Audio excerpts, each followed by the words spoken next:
बड़ी खबर सबसे पहले महाराष्ट्र के भंडारा से, जहां पर एक बड़ा हादसा हुआ। अस्पताल में आग लगने की वजह से 10 बच्चों की मौत हो गई। जिला अस्पताल में यह दर्दनाक हादसा हुआ है। गृह मंत्री अमित शाह ने इस पर शोक जताया है, राहुल गांधी ने इस पर शोक जताया है। फिलहाल इस पूरे मामले की जांच को लेकर भी अब बात हो रही है। इसके अलावा सवाल भी तमाम उठ रहे। देर रात 2 बजे का वक्त जब अस्पताल में आग लगी, नर्स ने जैसे ही वार्ड का दरवाजा खोला, धुआं उठता हुआ उसको नजर आया, जिसके बाद अस्पताल के दूसरे स्टाफ को इसके बारे में सूचित किया गया। 7 बच्चों को सुरक्षित निकाल लिया है, लेकिन 10 बच्चों की मौत हो गई है, जिस पर दुख भी जताया है। खुद गृह मंत्री ने अस्पताल स्टाफ से जो हमारी बात हुई है, डॉक्टर से बात हुई है, उनका सीधे तौर पर कहना है कि पर्याप्त मात्रा में वहां पर स्टाफ मौजूद था, लेकिन बावजूद इसके इतना बड़ा हादसा कैसे हो गया, कैसे बच्चों को सही समय पर नहीं बचाया जा सका, ये बड़ा सवाल।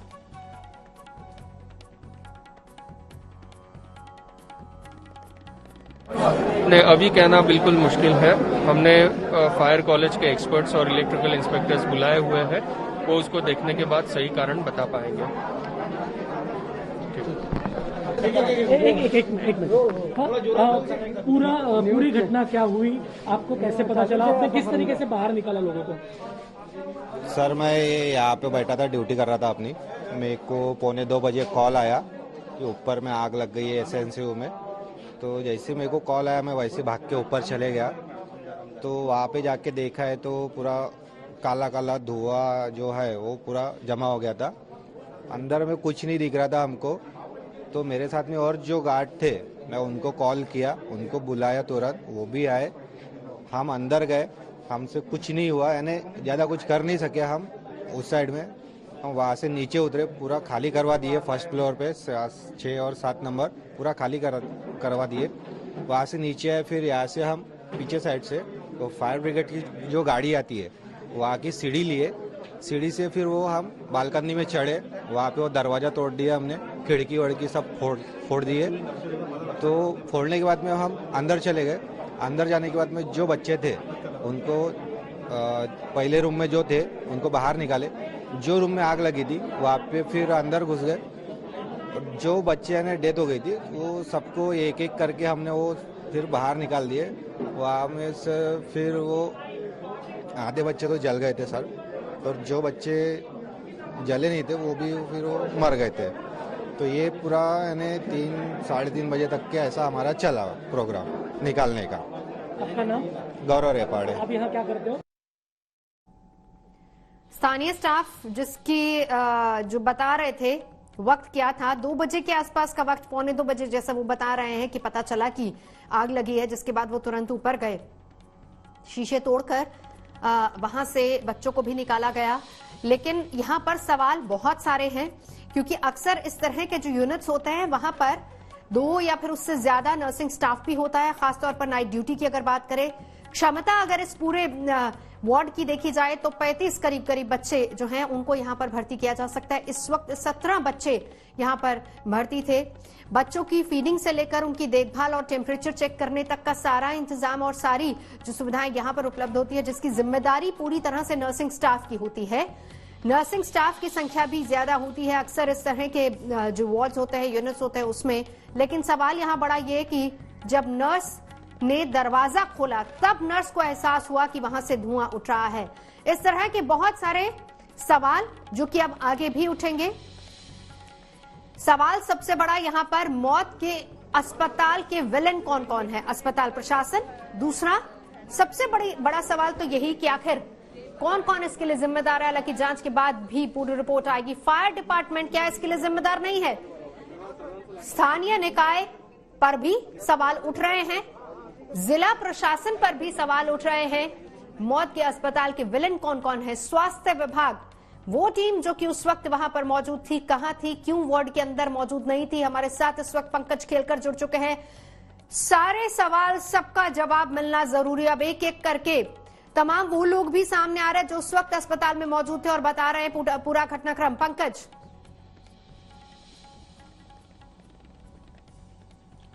देखिए नवजोत, ये जो घटना रात 2 बजे के करीब हुई है और जो बातें सामने आने लगी कि नर्स को पहले एहसास हुआ कि जो इंटेंसिव केयर यूनिट है neonatal newborn babies का, वहां से धुआं आ रहा है, ऐसा वहां के जो सिविल सर्जन है डॉक्टर प्रमोद खंडाते, उन्होंने आज तक से बात करते हुए ये बात कही कि नर्स को पता चला और जब उसने बाकी लोगों को जानकारी दी और सब लोग उस वार्ड की तरफ दौड़े, तब उन्होंने अंदर धुआं देखा। उन्हें भी सांस लेने की तकलीफ हो रही थी और बाकी जो नवजात थे वो बहुत ही नाजुक स्थिति में थे। जब नवजात थे 17 में से 10 की मौत हो गई, उनका बदन काला पड़ चुका था। तो ये बदन काला पड़ना एक शिशु के शरीर पर बर्न मार्क्स यानी जलने के निशान पाए जाना ही बताता है कि वहां मौत का तांडव यानी धुआं और आग काफी देर तक हो रहा था। और इसीलिए ये जो नवजात शिशु जो के वहां पे रखे थे, उनकी तबीयत पहले से ही नाजुक होती है, इसीलिए उन्हें इस neonatal intensive care unit में रखा जाता है और वहां पर पर्याप्त मात्रा में मेडिकल स्टाफ होता है आमतौर पर, क्योंकि वहां पर कोई भी नहीं था। और इसीलिए वहां पर जब ये सारी घटना हुई और जो नवजात शिशु वहां पर तड़प कर उनकी मौत हो गई, जलने से उनकी मौत हो गई और कोई देखने वाला नहीं था, कोई बचाने वाला नहीं था, इसलिए इतनी बड़ी घटना हुई है। और जो हमारी बात अभी अभी उस सिविल सर्जन जो कि उस अस्पताल के बड़े डॉक्टर है, उन्होंने बताया कि ये अस्पताल की कैपेसिटी 485 बेड्स की है, यानी तकरीबन 500 बेड का ये बहुत ही बड़ा अस्पताल है, मल्टी स्टोरीड हॉस्पिटल है। और इसीलिए सवाल बहुत ही ज्यादा गंभीर, बहुत ज्यादा सवाल खड़े होते हैं कि ऐसा क्यों हुआ है, वहां के सीनियर स्टाफ मेंबर्स कहाँ थे, जो राउंड्स लेने होते हैं वो लिए जाते हैं या नहीं, जो ऐसे नवजात शिशुओं को वहां पर इंटेंसिव केयर यूनिट में रखा जाता है वहां पर तो हर घंटे नर्स का या फिर वहां पे डॉक्टर्स का आना, मेडिकल एग्जामिनेशन करना ये होते रहता है, तो ऐसा क्यों नहीं हुआ। तो ये सारे सवाल के जवाब अब प्रशासन को, उस अस्पताल के सीनियर डॉक्टर्स को, नर्सेस को, सबको देने होंगे। यहाँ तक के जो राज्य के स्वास्थ्य मंत्री है उन्हें अब ये सब उसके ऊपर क्या कदम उठाते हैं, क्या कार्रवाई होती है, क्या मदद होती है। इस अस्पताल में जो दृश्य दिखाई दे रहा है कि बहुत ही ज्यादा मरीज वहां पर है, जिस प्रकार से कुछ दृश्यों में तो दिखाई दे रहा है कि माए या रिश्तेदार उन नवजात शिशुओं को अपने साथ लेकर बाहर बैठी हुई है। तो ये सारा दृश्य बहुत ही दर्दनाक है और इस पर अब जवाबदेही राज्य के मंत्रियों की भी है और उस जिला अस्पताल भंडारा जिले के स्वास्थ्य विभाग की भी है। बिल्कुल, पंकज रहिए हमारे साथ, क्योंकि हमने कुछ देर पहले डॉक्टर साहब से भी बात की थी, वो भी आपको सुनवाते हैं आखिर उनका क्या जवाब था इसको लेकर। सिविल सर्जन डॉक्टर प्रमोद इस वक्त हमारे साथ जुड़ चुके हैं। डॉक्टर साहब, मैं सबसे पहले तो आपसे जानना चाहूंगी अभी फिलहाल स्थिति क्या है। सबसे पहले ये बताइए कि वो बच्चे जिनको बचाया गया उनकी हालत अभी कैसी है। उसमें नियर अबाउट 17 बच्चे एडमिट थे, उसमें से हम तो 10 बच्चे हैं तो एक्सपायर्ड हुए, 7 बच्चों को हम बचा सके और 7 बच्चों की कंडीशन अच्छी है जी।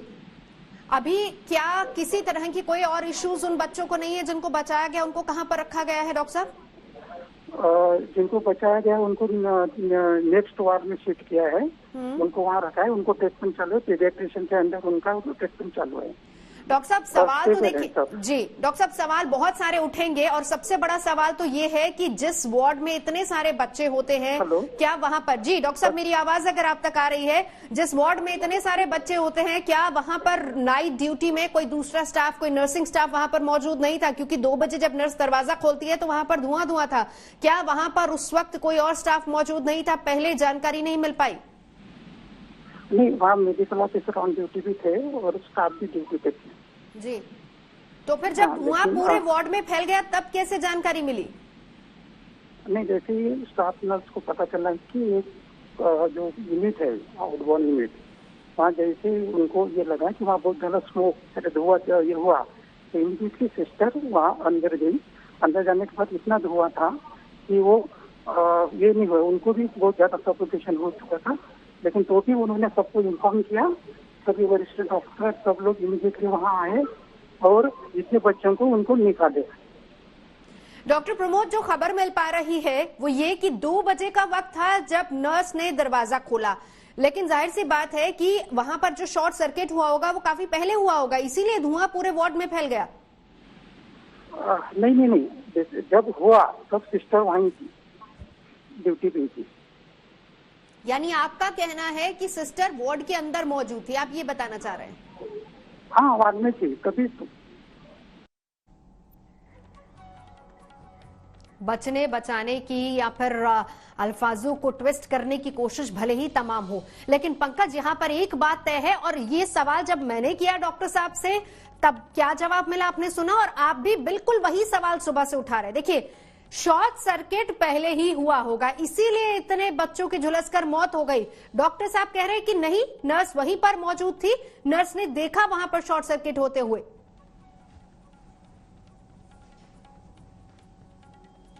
देखिए नवजोत, जो डॉक्टर ने खुद हमें बताया कि बदन काला पड़ चुका था, तो बदन तो कुछ ऐसे 1 सेकंड में या 10 सेकंड में काला नहीं पड़ता है। जब वहां पे लगातार धुआं निकलते रहता है या लगातार आग है, और जो हर एक ये न्यूनेटल केयर यूनिट होता है, हर एक यूनिट में एक शिशु को रखा जाता है, उसको वहां पर एक बल्ब भी जलता है ताकि उसको एक पर्याप्त मात्रा में कम टेम्परेचर में ही सही, लेकिन जो हीट देनी होती है, जो तापमान वहां का संतुलित रखा जाता है, ऑक्सीजन की व्यवस्था होती है, फीडिंग आर्टिफिशियल तरीके से होता है, क्योंकि जो नाजुक हालत में इन नवजात शिशुओं को वहां पर लाया जाता है, कुछ घंटे के जन्म के बाद ही उनको वहां पर रखा जाता है, तो बहुत ही ज्यादा वहां पे सतर्कता और देखरेख होती है। और ऐसी देखरेख के यूनिट में क्यों कोई नहीं था, और जब शॉर्ट सर्किट हुआ, धुआं निकला, आग निकली, तो कोई वहां पर नहीं था, इसीलिए तो ये घटना हो गई। शायद उस फ्लोर पे ही कोई नहीं हुआ होगा, तभी अगर धुआं निकल रहा है तो एक फ्लोर पे तो तुरंत पता चलता है, फायर अलार्म्स होते हैं, वो कहाँ थे। ऐसे सारे सवालों के जवाब अब उस डॉक्टर के सीनियर्स को भी देने होंगे, और जिला प्रशासन को भी देने होंगे, और राज्य सरकार को भी देना होगा। बिल्कुल, और इस बीच राज्य सरकार की तरफ से भी खबर यही आ रही है कि जांच के आदेश इस पूरे मामले को लेकर दिए गए हैं।